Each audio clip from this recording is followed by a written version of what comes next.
नमस्कार मित्रांनो, स्वागत आहे तुमचं आपल्या सोनू पवार इन्फॉर्मेशन योजना या मराठी यूट्यूब चॅनलवरती। मित्रांनो, आजचा व्हिडिओ खूप महत्त्वाचा आहे। प्रधानमंत्री पीक विमा योजनाबाबत मोठा शासन निर्णय घेण्यात आलेला आहे।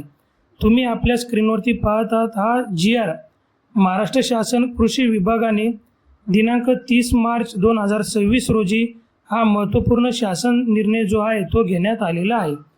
या GR नुसार खरीप हंगाम 2022, रब्बी हंगाम 2022 आणि 23 या कालावधीत झालेल्या पीक नुकसानीसाठी 110% जास्त नुकसान भरपाई देण्याचा निर्णय राज्य सरकारने घेतलेला आहे।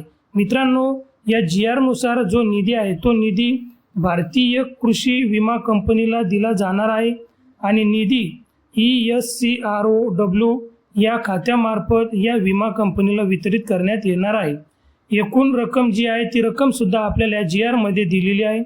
18,58,80,947 रुपये इतका जो निधी आहे तो निधी भारतीय कृषी विमा कंपनीला दिला जाणार आहे।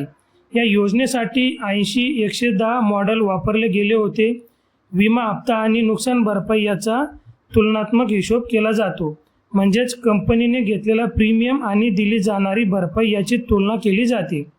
जर नुकसान भरपाई 110% झाली असेल तर त्याचा अतिरिक्त जो हिस्सा आहे तो हिस्सा राज्य सरकार भरत असते। मित्रांनो, या GR मध्ये मंजूर झालेला जो निधी आहे हा निधी अतिरिक्त नुकसान भरपाईचा एक भाग आहे आणि यामध्ये सहभागी झालेल्या ज्या विमा कंपन्या होत्या त्या कंपन्याचे नाव सुद्धा आपल्याला या GR मध्ये दिलेले आहे।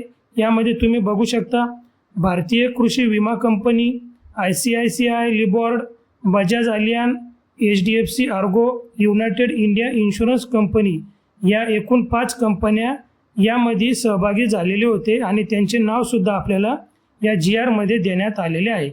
यामध्ये भारतीय कृषी विमा कंपनीनेच अतिरिक्त निधीची मागणी केली होती आणि त्यानुसार राज्य सरकारने हा महत्त्वपूर्ण शासन निर्णय काढून जो अतिरिक्त निधीची मागणी केली होती ती मागणी आता पूर्ण करण्यात आलेली आहे। हा निधी फक्त खरीप हंगाम 2022 आणि रब्बी हंगाम 2022 आणि 23 साठी वापरला जाणार आहे। इतर हंगामासाठी या निधीचा वापर केला जाणार नाही। निधी वापर करण्याच्या शासनाच्या मार्गदर्शक सूचनेनुसार केला जाणार आहे आणि याची सर्वस्वी जी जबाबदारी आहे ती जबाबदारी कृषी आयुक्त यांच्यावरती असणार आहे। आता विम्याचे पैसे वाटप होणार आहेत। जर तुम्ही या हंगामात विमा घेतला असेल तर तुमच्या खात्यात पैसे येऊ शकतात। मित्रांनो, हीच महत्त्वपूर्ण अपडेट होती, ती घेऊन मी आपल्यासमोर आलो होतो। व्हिडिओमध्ये दिलेली माहिती जर आवडली असेल तर व्हिडिओला लाईक करा। इतर शेतकरी बांधवांपर्यंत हा व्हिडिओ शेअर नक्की